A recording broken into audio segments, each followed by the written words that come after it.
is, folks. You laughed with him in the movie Wake Island, and soon you'll see him in Two-Faced Quilligan as a man with two beautiful women madly in love with him. Yeah. Why was I ever cursed with this fatal charm? The American Meat Institute presents William Bendix in The Life of Riley.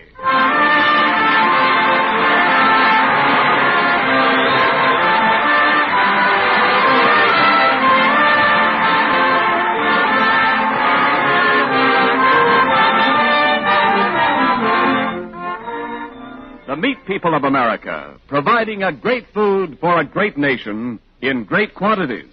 Yes, tremendous quantities. For by the close of this year, according to final estimates by the American Meat Institute, the livestock producers and meat packers will have provided the all-time world's record total of more than 25 billion pounds of meat for our fighters, our allies, and our folks at home.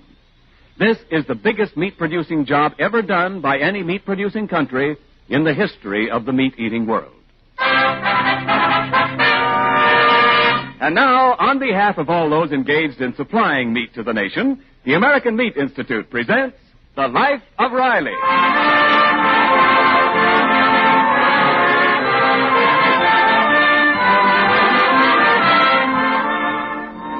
Some weeks ago, Riley helped his son Junior with his algebra homework, and by getting every problem wrong, almost wrecked the local school system. When things finally got straightened out, Riley discovered that he had been signed up by Junior's teacher, Miss Jessup, to attend her classes at adult night school.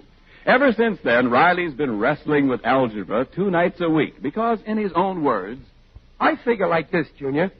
With this night school education, after the war, I'll get an office job. I'll sit with my feet up on a desk. Sounds swell, Pop. Maybe I'll even get to be an executive, and then I'll have 2 desks, one for each foot. Boy, that'd be great if you were an executive. Then when I graduate from college, you can make me a vice president. Oh, nothing doing, Sonny. You're starting at the bottom of the ladder, just like I did. Now, let me finish my homework. How's the algebra coming, Pop? Pretty good. Only the teacher, Miss Jessup, keeps on asking me to find X. Other women her age are trying to find love, or a husband, or both. But all this dame wants to find is X. Oh, I know Miss Jessup, Pop. Don't forget, she teaches me algebra in the daytime. You know, every time I ask her how you're doing, she kind of changes the subject. Well, you know teachers, they don't like to brag. But just between you and me, last night she said I was the only pupil whose IQ equals X, the unknown quantity. Well, I hope you do good in your algebra test tonight. Oh, I ain't worried about that test, because I probably won't be there to take it tonight. I was sort of planning to go to the ice rink with Joe Hickey. Gosh, Pop, that's playing hooky. Well, if you want to put it that way, I'm playing hooky to see some hockey with Hickey. But listen, Pop, you gotta take that test tonight. And you gotta get the best mark in the class. I'm depending on you. Well, Junior, it's nice that you're so interested in your father's education, but what do you mean you're depending on me? Well, Adolph O'Brien's old man is in your class. Yeah, Egghead O'Brien, yeah. Then Adolph was bragging how his father is the smartest one in your class. Is he kidding, Junior? That guy O'Brien is the next thing to an idiot. I ought to know. He sits right beside me.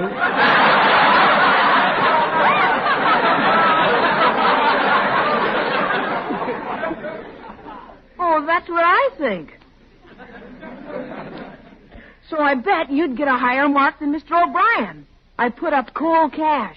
Junior, if I've told you once, I've told you twice. I never want you to gamble. Oh, gee, Pa. Gambling's for suckers. When you bet your hard-earned money on a horse race or a prize fight, how do you know that the horse race or the prize fight ain't been fixed? But, Pop, this is different. I'm not betting on a race or a fight. I'm betting on your brain. Oh, yeah, that's true. It is a little different. My brain can't be fixed.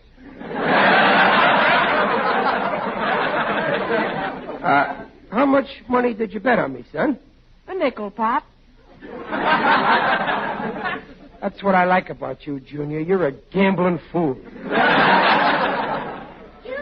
Mr. Riley, time for school. O'Reilly, there's somebody calling you. Yeah, that's Waldo Binney from next door. He goes to the night school, too. I'm coming, Waldo. Hurry up or we'll be tardy.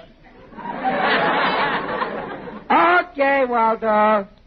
Say, Peg, I want to bring Miss Jessup some of that swell chocolate cake we had for supper, huh? All right, here's some, Riley. Don't knock off the frosting. Oh, yeah, that's right. Look, Junior, let me take your lunchbox to carry it in, huh? Oh, okay, Pop. Hang it on my hook in the coat room, and then if you forget it, I'll find it. Where's my books? And where's my pencil box? Oh, here, huh? I'm off to school. Good night, Peg. Good night, dear. Good night, son. Well, good night, Pop. Watch how you cross the street.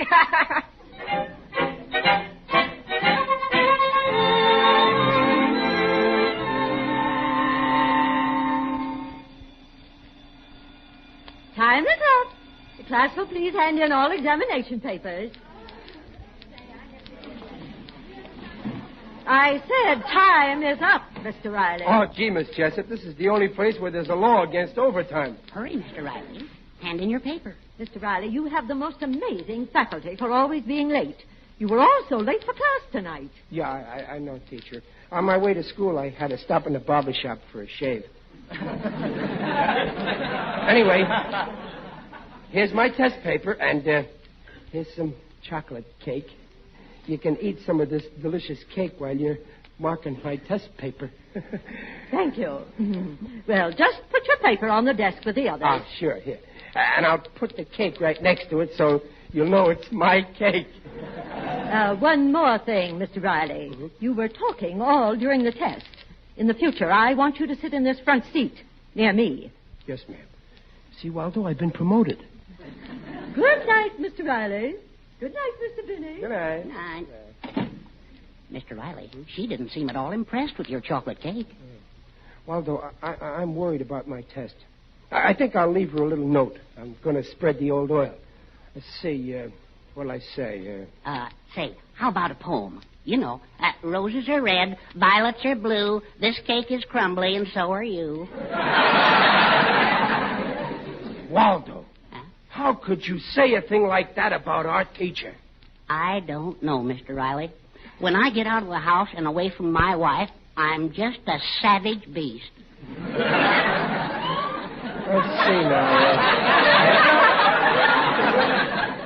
What'll I say in the note? Writing poetry. Yeah, teachers like poetry. Let me see now. Dear Miss Jessup, roses are red, violets are blue, the chocolate cake is awful sweet, and so is Miss Jessup.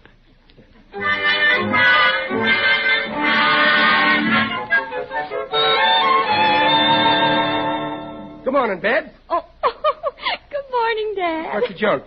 How was school last night? Okay, why? Who'd have believed it? My own father, a Casanova. Who's a Casanova? I'm a citizen of Brooklyn, and you know it. But, Dad, Casanova was a great lover. Oh. Well, what's that got to do with me? Oh, I found this note in the lunchbox you took to school last night. Note? I don't know nothing about no note. Dearest Chester, darling. Chester, darling? Dearest Chester, darling, I guess I must be in love. I watch you all during class, and I hate to hear the bell ring because it means we must part. Babs, I don't get this.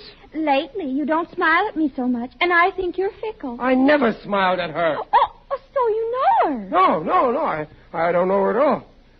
Look, Babs, there's nothing to this, but your mother might not understand. She don't know about this yet, does she? No, not yet. Oh, boy, what a relief. As long as she don't know. Hey, what do you mean, not yet? You're not going to tell her? No, but she'll find out when this woman comes here tomorrow morning. She's coming here? Let me see that. I can't show you how I really feel with the class around, so I will call for you Saturday noon with a nice big basket of lunch. We will go on a picnic all alone together. Babs, I got to find out who this picnic woman is before she comes here. Your mother will never forgive me. She don't like me to eat other women's cooking. Well, Dad, I think you better tell Mother about this. She won't believe me. Somehow I can never keep a straight face when I'm telling your mother the truth.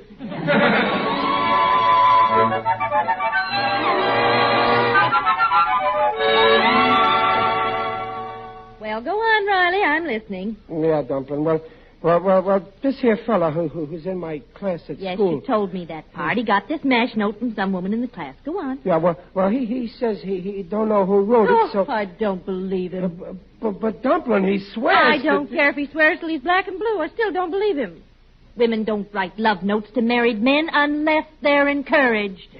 That's toast, Riley. Here, Dumplin'. You know the saying, where there's smoke, there's fire. How old's this friend of yours? Huh? Well, he's about my age. No fool like an old fool. Friend ought to be ashamed at his age. Puppy love. Well, in this night school, the kind of women we got in the class, it's more like old dog love. Gee, my friend is sure in a spot, isn't he? You don't think he should tell his wife he don't know this woman? Huh? Well, he can try, but no woman in her right mind would believe a cock and bull story like that. That's what I think. Look, Dumplin', supposing I was the fellow who got the love note, Don't be silly, Riley. Who's going to write you love notes? That's a sugar. Well, just suppose. Just let our imaginations run amok. Just suppose this here woman showed up at our house tomorrow, like she says in the note, to take me on a picnic. What would you do? Well, I don't know exactly, but I can tell you this much. It wouldn't be a picnic for either of you. Oh. What's the matter, Riley? Why are you pushing your eggs away? Haven't even touched them. This friend I'm talking about took away my appetite. Oh, stop feeling sorry for your friend. He deserves everything he's going to get. Yeah. Something tells me he's going to get plenty.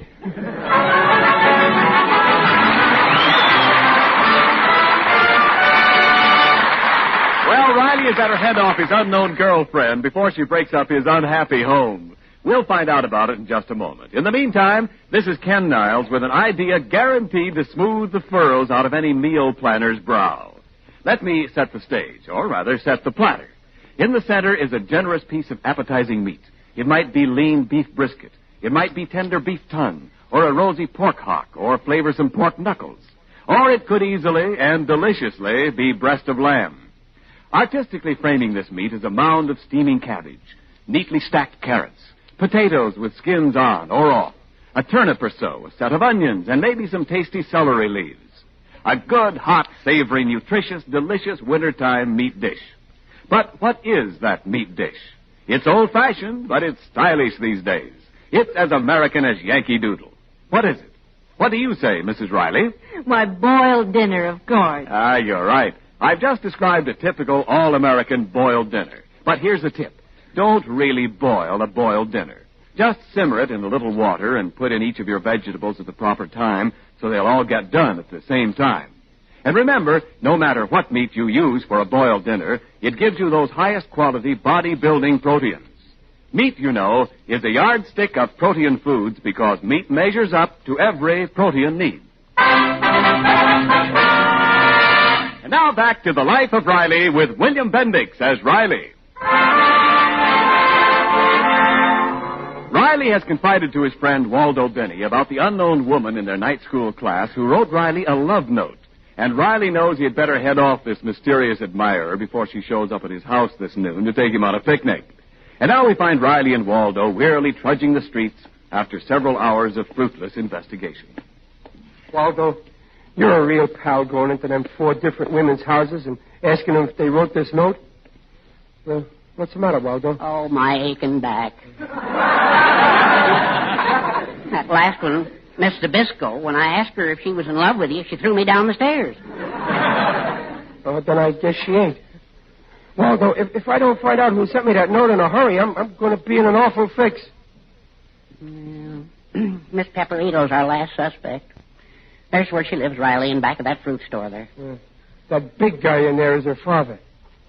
Well, I might as well face it. Go on in, Waldo. I'll wait here. No, Mr. Riley, I'm too exhausted. Well, this is the showdown. If I don't get Miss Pepperito to give me up, I'm cooked. Well, here goes. Good evening, Mr. Pepperito. No stick of that, sir.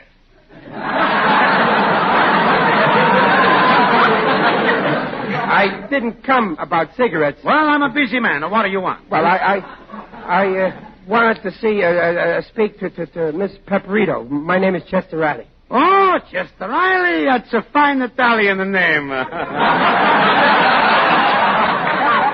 So you were for to see my little Margarita, huh? Sit down, sit down. No. Not on the tomatoes. Here, on the potatoes. Oh, thanks. Yeah, well, where is your daughter? Right now, she's shaving. Shaving? Oh, sure. She's a lady barber downtown. Well, maybe I can talk to you about it. It's very important. Oh, sure. In this case, it's a good idea to talk over with the papa. Now, what do you want to talk about, Sonny? Well,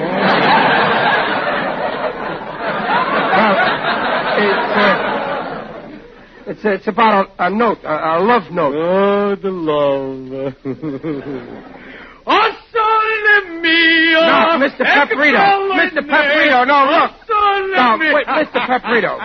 Excuse me. When it's a come to love, I'm an old sentimental piece. Now, what about this note, huh? Maybe I better read it to you. Sure. It goes like this. I love you. I'm in love with you. I watch you all during class. And I hate to hear the bell ring because it means we must part. You want for me to show this note to Margarita? Yeah, and... You're too bashful to propose face-to-face, huh? No. That's okay. It's no shame. But don't you worry. For Margarita, I'm say yes. Congratulations. Here, come, kiss your papa. Now, wait. No, don't do that. Here, have a bunch of grapes. Delicious grapes. I'm so happy. After 40 years, Margarita at last she get married.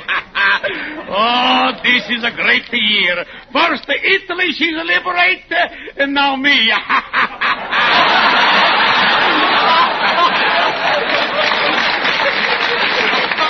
Right, you're making a mistake, Mr. Pepperito. I'm a man with 2 kids. Who cares? Margarita, she's nuts about the kids. Here, have some more grapes.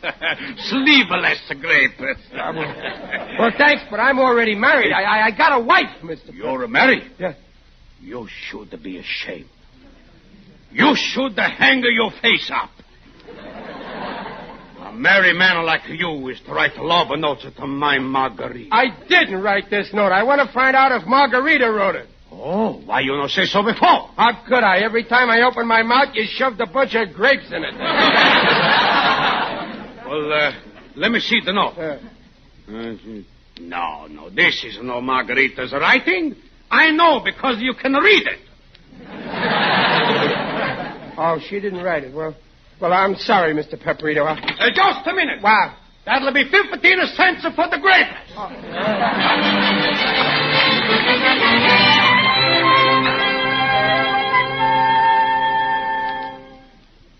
I can't understand it, Waldo. Not one of these 5 women wrote the note. Well, there's only one thing to do. Cherchez la femme. Never mind that. We got to find a woman. Oh, my stars, Mr. Riley. What? We've been blind. If the match note wasn't written by a pupil, then it must have been written by a teacher. Miss Jessup? Of course. Didn't the note say that she couldn't show her affection in front of the class? Wasn't Miss Jessup in the coat room where your lunchbox was while we did the test last night? Yeah, but... It's your fault, Riley. Huh? You led her on. Now, what? You gave her cake. You wrote poems to her. You played on this woman's heartstrings and aroused the tender passion in her bosom. I'm a cad. But what am I going to do, Waldo? Go to her like a man.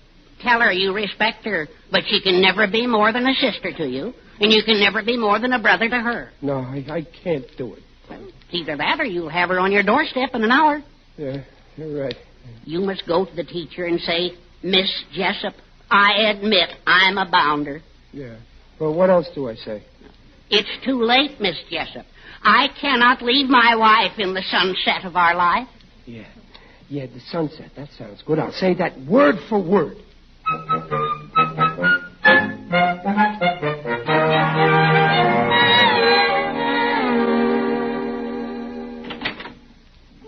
Why, it's Mr. Riley. Hello, teacher. Miss Jessup. Well, this is a pleasant surprise. Come in. Well, couldn't you leave the door open, Miss? What? Mr. Riley, you sound as though you were afraid of me. Oh, no, Miss Jessup. True, in my capacity as teacher, I may be somewhat forbidding. But here at home, I'm only a woman. And I'm only a married man, with a wife besides. What a strange remark, Mr. Riley. Miss Jessup, I got something in my head, and I may as well come to the point of it. Miss Jessup, I can never be more than a sister to you, and you can be my brother. But I'll always suspect you. Mr. Riley... I admit I'm nothing but a bouncer, but it's too late. I'm in the sunburn of my life. Mr. Riley, I can't understand a word of this gibberish. Don't you get what I mean? Look, I'll say it to you in algebra. In algebra? Yeah. Listen, Miss Jessup. A equals me, see? And B is my wife, and C is my boy, Junior, and D is my daughter, Babs. So A plus B plus C plus D, that equals a happy married fellow and his family, right? Yes, but what... Here's all the little letters snuggling up together in a happy home, and all of a sudden along comes X. X? X? Yeah, this X is a certain female woman that's wrote me this mush note in class and wants me to go on picnics. Oh, I see. Yeah. Oh, you're worried about this X, this unknown quantity. Well, in this case, X ain't unknown because X equals Y-O-U. I see. What? Are you insinuating that I wrote you a love note? Well, didn't you? Mr. Riley, in simple kindergarten English, I did not write you any note. I have absolutely no personal interest in you. You mean you don't love me? Certainly not. Let me see that ridiculous note. Here. Oh, why, this is not my handwriting. Oh, but wait a moment. I have seen this writing somewhere. In school, You know who done it?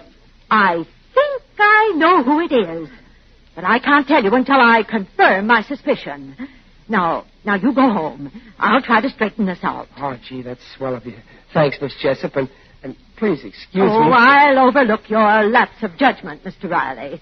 After all, fools rush in where angels fear to tread. Gee, Miss Jessup, thanks for calling me an angel. Goodbye. Ring. 4, 5, 3, 2.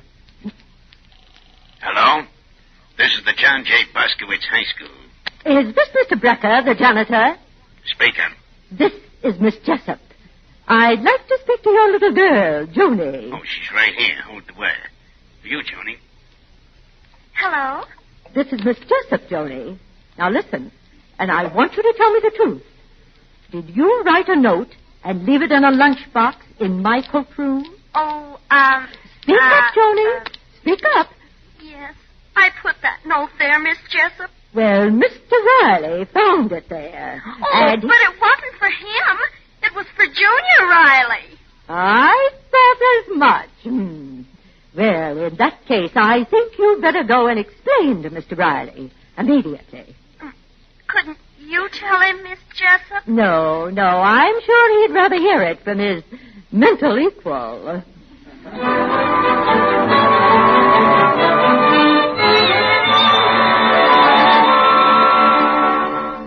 Now, Riley, will you stop? I've told you a dozen times I won't go to a movie on Saturday morning.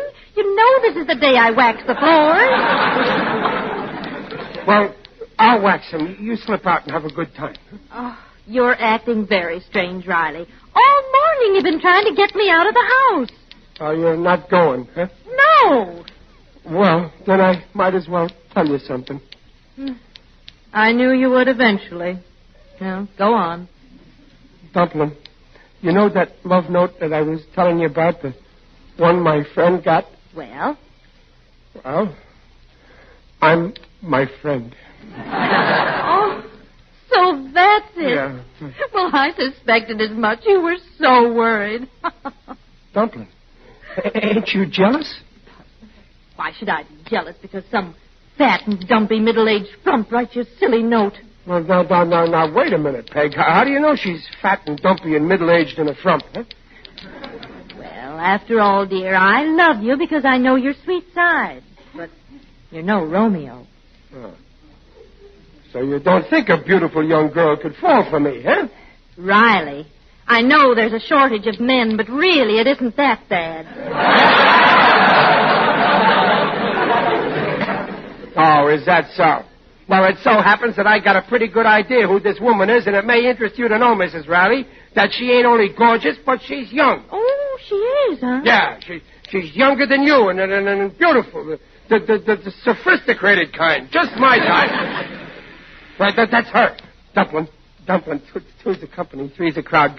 Go someplace. Go down in the cellar. I'm not budging. Come on, let her in. I guess I better. Well, here goes. Hello, Mr. Riley. Oh, hello, Joni. You'll find Junior in the backyard. It's you I wanted to see first. Well, what about, Joni? It's about the note I wrote. What? The one you found in Junior's lunchbox. I really meant it for Junior. I'm very sorry if you thought I was in love with you. I'm really not. Honest. I better go now and find Junior. Oh, Riley. Just your type, isn't she? Very sophisticated.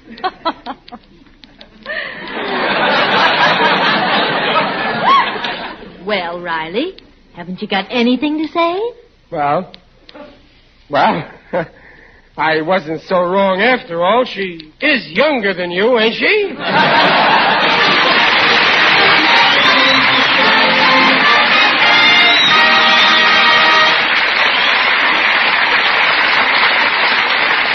How would you women like to plan dinners for a brand new family of 500 instead of your average family of 5? Well, that describes what the hotels are up against these days. So if you can't always get a room when you want it or have to wait a little for a table, just remember that the hotels are taking care of more people than ever before and still maintaining as best they can the fine standards they've built up over the years. Out in the kitchens now, famous chefs look into the larders and see fewer of their customary roasts and steaks. They know that large quantities of the finest meats and cuts produced by the meat industry are going to feed G.I. Joes and G.I. Janes, and none of us would change that. But you can't keep a good chef down. Resourcefully, the hotel chefs of America have turned their skill to tasty, bubbling stews, crisply browned spare ribs, richly braised ox joints. They serve up Swiss steaks that are fragrant and juicy, artfully seasoned hamburger, kidney stews that are masterpieces. The meat industry's hats are off to the hotels and hotel chefs of America for the grand wartime job they're doing.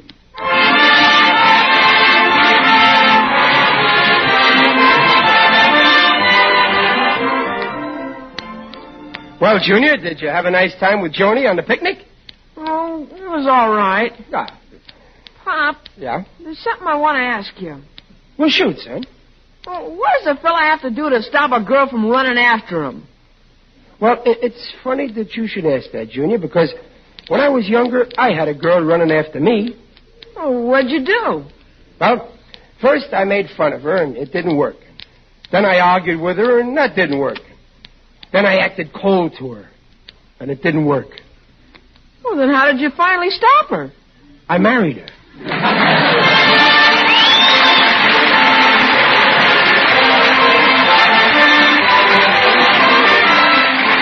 The Life of Riley, starring William Bendix and sponsored by the American Meat Institute, next week at this same time. Riley has an hilarious predicament with a mysterious Christmas package, and one Digger Odell, the Undertaker, straightens him out. William Bendix appears on this program by arrangement with Hal Roach. The Life of Riley was directed by Don Bernard, with music by Lou Kozloff, and came to you from Hollywood. This is Ken Niles saying, see you next week. This is the Blue Network. 730 KECA, Los Angeles. Transcribed.